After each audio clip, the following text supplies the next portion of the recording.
계저씨는 왜 화를 내는가? 최근 일어난 두 비극적인 사건, 고층 아파트 외벽 작업자 살인사건과 인터넷 수리기사 살인사건의 원인은 아저씨들의 화였다.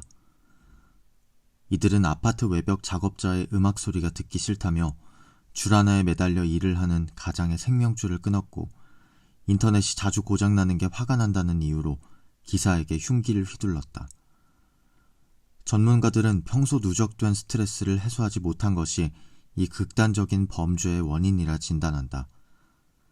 계저씨들은 늘 화가 나 있다. 이걸 일이라고 했어? 몇 번을 말해야 알아들어. 업무 지도를 한답시고 인신공격까지 서슴지 않는 직장 상사들이 그렇고, 서비스가 자기 마음에 들지 않는다고 공공장소에서 소리를 질러대는 진상들도 그렇다. 일부 계저씨들은 집에서도 왕처럼 군림하며 아내와 자식들에게도 매사에 화를 낸다. 아저씨들이 화를 내는 이유는 두 가지다. 첫째, 아저씨들에게 특히 화날 일이 많다는 것과 둘째, 감정을 어떻게 다루어야 할지 모른다는 점이다. 앞서 살펴본 것처럼 아저씨들이 화날 일이 많다는 것은 어느 정도 이해할 수 있다. 40, 50대 남성의 사회적 지위는 대개 위에서 치이고 아래에서 받치는 구조다.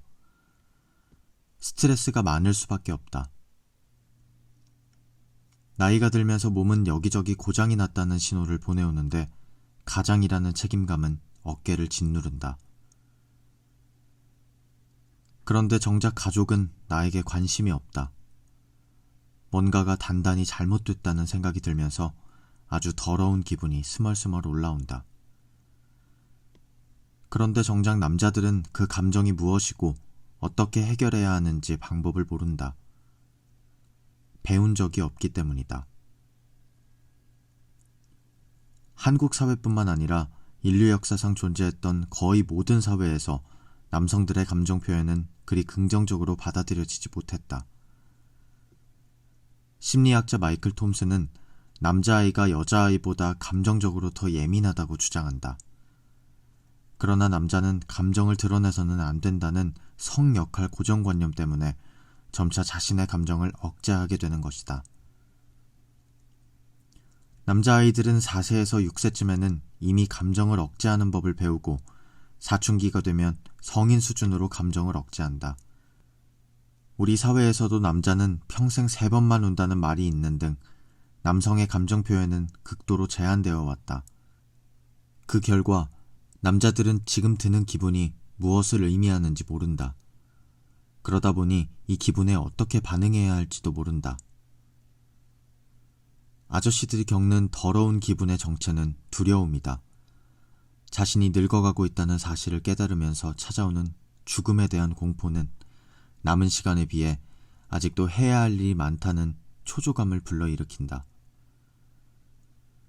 이제까지 이루어 놓은 일도 보잘것없고 앞으로 잘할 자신도 없다. 잘난 줄 알고 살아왔지만 사실은 자신이 별것 아니라는 자각, 무가치감과 우울, 인정받지 못한다는 공포, 지금까지 잘못 살아온 게 아닐까 하는 불안은 아저씨들을 두렵게 만든다. 그러나 남자들에게 두려움을 드러내는 것은 금기다. 남자들이 뭔가가 무섭다고 하면 그깟게 뭐가 무섭냐 또는 남자가 그 정도는 이겨내야지 따위의 비난을 듣게 된다. 따라서 남자들은 두려울 때 화를 내는 것이다. 화를 내면 최소한 약해 보이지는 않기 때문이다. 화는 기본적으로 공격을 당하거나 가진 것을 빼앗겼을 때 나오는 반응이지만 때로 공포나 슬픔을 회피하는 수단이 되기도 한다. 깨달음의 시작, 불옥과 지천명의 숨은 뜻. 불옥, 40세를 이르는 말이다. 공자께서 하신 말씀으로 나이 40이 되자 더 이상 미혹되는 일이 없었다는 뜻이다. 주위에서 일어나는 어떤 일에도 중심을 잃지 않고 자신의 원칙을 지킬 수 있는 경지가 불혹이다. 그런데 말이 쉽지 이 경지가 아무나 도달할 수 있는 게 아니다. 40세가 넘은 분들은 자문해 보시라. 40이 되니 과연 어떤 일에도 미혹되지 않을 수 있던가? 천만의 말씀이다. 무엇보다 우리는 공자가 아니다. 공자가 누구신가? 예수, 석가와 함께 인류 3대 성인으로 꼽히는 분이 아닌가. 그런 분이 40년의 공부와 수양으로 이룬 경지를 나이만 40이 됐다고 우리 같은 범인들이 도달할 리 없다. 그게 이성적인 판단이다. 그렇다면 마흔이 불혹이라는 것은 무슨 뜻일까? 공자님과 나 같은 평범한 사람들의 차이에도 불구하고 불혹이 나이 마흔을 뜻하는 용어로 굳어지게 된 데에는 이유가 있을 것이다. 그것은 마흔이 넘으면서부터는 더 이상 미혹되어서는 안 될 나이라는 의미가 아닐까? 나이 마흔이 되면 대개 커리어에서나 개인적 삶에서나 어느 정도의 위치에 도달한다. 직장에서는 서투르던 초년병 시절을 지나 경력이 쌓이면서 관리자로 자리매김하고, 개인적으로는 결혼을 하고 아이 한둘을 기르고 있을 때다. 이쯤 되면 하고 있는 일이 마음에 들지 않거나 전망이 썩 좋지 않아도 새로운 선택을 하기가 망설여지게 된다. 새 직업을 갖기에는 그간 쌓아온 경력이 아깝고, 새 분야로 이직을 한다 해도 거기에서 지금처럼 자리를 잡으리라는 보장도 없다. 가정생활도 마찬가지다. 부부 사이에 도저히 참을 수 없는 큰 문제가 있지 않으면 사는 게 다 이렇지 싶고, 실제로 남들도 다들 그렇게 사는 것처럼 보인다. 아이들이라도 있으면 선택의 여지는 더욱 줄어들 것이다. 마흔이 넘어 뭔가를 다시 시작하기에는 위험 부담이 크다. 이른바 인생의 귀환 불가 지점을 지난 셈이다. 배나 비행기는 연료 문제로 되돌아갈 수 있는 한계를 지나면 어쨌거나 애초에 목표한 곳으로 갈 수밖에 없는데, 그 지점을 귀환 불가 지점이라 한다. 인생이라는 여정에서 나이 마흔은 바로 그러한 의미를 갖는다. 이런 시기에 어딘가에 미혹된다는 것은 위험한 일이다. 자칫하다가는 지금까지 살아온 세월마저 물거품이 될 수 있기 때문이다.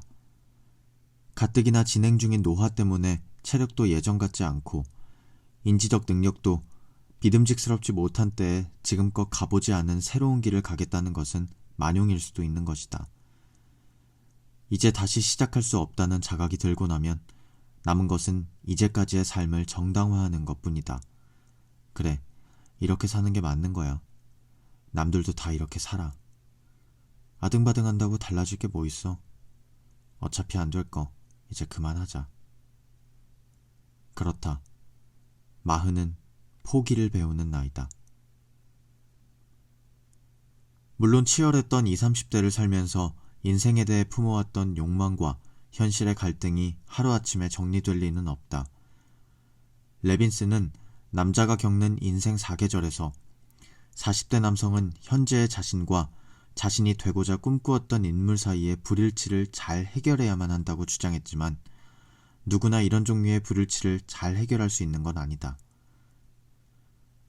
이상과 현실의 차이는 이제까지의 내 인생이 실패했을지 모른다는 불안을 준다. 그런 불안이 사그라드는 데는 인고의 세월이 필요하기 마련이다. 40대들은 직장에서 구르고 가정에서 깎이면서 웬만한 일에도 미혹되지 않는 법을 배운다. 그렇게 나이 50이 되면 하늘의 뜻을 안다는 지천명의 나이다. 그러나 50이 넘은 사람들 중에 하늘의 뜻을 제대로 아는 사람은 별로 없는 것 같다. 지가 천명을 안다고 주장할 뿐이다. 그래서 지천명이 아닐까? 지가 천명을 안다는 믿음.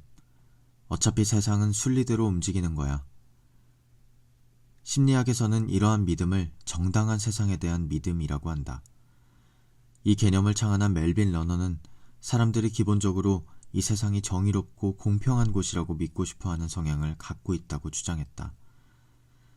이 믿음과 반대되는 너무나 확연한 불이나 부당함과 마주했을 때 사람들은 어떻게든 그것을 해결하고 싶어한다. 그러나 자신이 할 수 있는 것이 아무것도 없다는 것을 깨닫게 되면 정당한 세상에 대한 믿음은 혼란에 빠지게 되는데, 그러한 경우 사람들은 믿음을 바꾸는 대신 자신의 믿음을 유지하는 쪽으로 인지의 내용을 바꾼다. 누군가 정당한 세상에서는 절대로 있을 수 없는 일을 당하고 있더라도 사람들은 오히려 그 사람이 그러한 일을 당하는 데에는 그만한 이유가 있을 거라는 식으로 합리화를 하는 것이다. 예를 들면 성범죄 피해자들도 옷을 단정치 못하게 입고 다닌 잘못이 있다. 성공하지 못한 사람은 노력을 하지 않았기 때문이다. 병에 걸린 사람들은 절제하지 못하고 방탕하게 살아서 그렇다와 같은 반응들이 대표적이다. 그런 일을 당한 사람은 자기가 저지른 잘못에 대한 벌을 받는 것이고 세상은 여전히 정당한 채로 남아있게 된다. 사람들이 이러한 인지 경향성을 갖는 것은 그 편이 더 효율적이기 때문이다. 다시 말해 그렇게 생각하는 편이 덜 피곤하고 시간도 덜 든다. 또한 정당한 세상에 대한 믿음은 살면서 일어나는 받아들이기 힘든 사건들을 받아들이게 해주는 기능도 있다. 세상 모든 일들이 반드시 정당과 부당으로만 해석되지는 않는다. 착하게만 산 사람이 불의의 사고로 목숨을 잃는가 하면 최선을 다한 일의 결과가 형편없이 돌아오는 경우도 있다. 이런 경우에 내가 잘 모르는 무슨 이유가 있겠지. 진짜 착한 사람이 저런 일을 당할 리는 없어라고 생각하면 마음이라도 조금은 편해진다. 지각된 통제력을 높여 정신건강에 도움이 되는 것이다. 따라서 정당한 세상에 대한 믿음이 강할수록 보수적이 되기 쉽다. 최근 실시된 한 연구에서 정당한 세상에 대한 믿음이 강한 사람들은 차별받는 이들을 위해 사회구조를 바꿔야 할 필요가 없다는 태도를 보였다. 살면서 인생의 단맛과 쓴맛, 빛과 어둠을 웬만큼 겪었을 50대가 되면 자연히 정당한 세상에 대한 믿음이 더 강해지게 마련이다. 전통적으로 50대 이상의 보수성이 높은 것도 비슷한 이유 때문일 것이다. 그러고 보면 50을 지천명이라고 하는 데에도 이유가 있어 보인다. 50이 된 나는 1000명을 알아야 한다. 내가 살아온 인생은 늘 정당한 것이어야 하기 때문이다. 영호는 왜 개를 싫어하나? 이창동 감독의 1999년작 박하사탕은 한국 현대사의 거친 물결 속에 휩쓸린 한 남자의 이야기다. 영화를 잘 모르는 사람들도 설경구가 철교 위에서 나 다시 돌아갈래 라고 처절하게 외치는 장면은 익숙할 것이다. 주인공인 영호는 구로공단에서 일하는 젊은 청년이다. 이름 없는 들꽃을 찍는 사진가가 되고 싶었던, 첫사랑이 편지에 넣어 보내준 박하사탕을 하나하나 모으던 순수한 청년은 인생의 질곡을 거치며 점점 개저씨로 변해간다.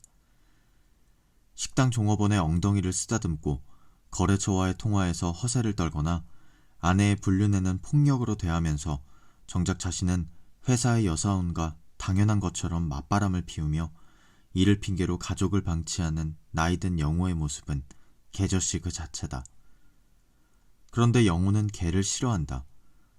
아내가 키우는 개를 걸핏하면 구박하고 걷어찬다. 개에 대한 영호의 증오는 가뜩이나 애정없는 결혼생활이 더 빨리 파국으로 치닫는 계기가 되었다. 영호는 왜 개를 싫어했던 것일까? 경찰 시절 영호의 별명은 개였다. 영호는 민주화 운동을 하다 잡혀온 대학생들을 고문하는 경찰이었는데 그가 취조실의 욕조 앞에서 개처럼 으르렁거리면 겁에 질린 대학생들은 울음을 터뜨리곤 했다. 개는 순수한 내면을 가진 영호가 사회에서 맡아야 했던 역할을 위해 뒤집어쓴 가면이었다. 영호에게 개는 또 다른 자신의 모습이었던 것이다. 영호의 개에 대한 미움과 증오는 곧 자신에 대한 부정이었다. 그러나 부정하고 싶어도 자신은 이미 개가 되어버린 지 오래다. 자살을 결심한 영호는 마지막으로 이혼한 아내가 사는 집에 들른다. 문도 열어주지 않고 왜 왔냐고 묻는 아내에게 영호는 개가 보고 싶어서 라며 발걸음을 돌린다. 개가 보고 싶다는 영호의 말은 그동안 방치했던 아내에게 하는 열없는 변명만은 아니었을 것이다. 죽음을 앞두고 마지막으로 떠올랐을 가족, 그가 마지막까지 보고 싶었던 개는 가족과 함께 있는 자신의 모습이 아니었을까? 영호는 결국 이 시대를 살아온 아저씨들이다. 그들에게도 꿈이 있었고 순수한 마음이 있었다. 그러나 하루하루 힘겹게 살다 보니, 살아내다 보니 예전의 순수한 청년은 어느새 추레한 개가 되어 있다. 개저씨들은 자신의 모습에 만족할까? 세상 무서울 것이 없는 개저씨들도 자기가 개라는 사실에 만족할 리는 없다. 내면의 자아와 밖으로 드러나는 자아가 일치하지 않으면, 그리고 어떤 계기에서든지 그것을 인식하고 나면 자아는 혼란에 빠진다. 영혼은 그 혼란을 극복하지 못하고 철교에 섰다. 자살만이 분열된 자아에 대처하는 방법이었던 것이다. 현재의 내 모습은 이제까지 내가 해온 선택의 결과다. 영호에게도 다른 선택의 길이 없지는 않았다. 군에서 제대한 뒤 경찰이 아닌 다른 직업을 선택할 수 있었고, 원치 않는 고문을 해야 했을 때 경찰을 그만둘 수 있었다. 그리고 자신을 기다려준 수님에게 돌아갈 수 있었고, 들꽃 사진을 찍으며 살아갈 수 있었을 것이다. 그러나 영호는 결국 개로 살아가는 선택을 했다. 물론 시대의 흐름과 사회의 압력에서 개인이 주체적인 삶을 사는 것은 쉽지 않다. 현대 심리학이 밝혀냈듯이 인간은 외부적 조건과 사회적 영향에서 자유로울 수 없다. 사람들은 왜인지조차 모르고 어떤 선택을 하거나 결정을 내린다. 그리고 결과와 상관없이 나중에는 그러한 선택이 옳았다는 쪽으로 합리화하고 정당화한다. 하지만 정당화를 할 수 있다고 해서 그것이 바람직한 삶이라고 할 수는 없다.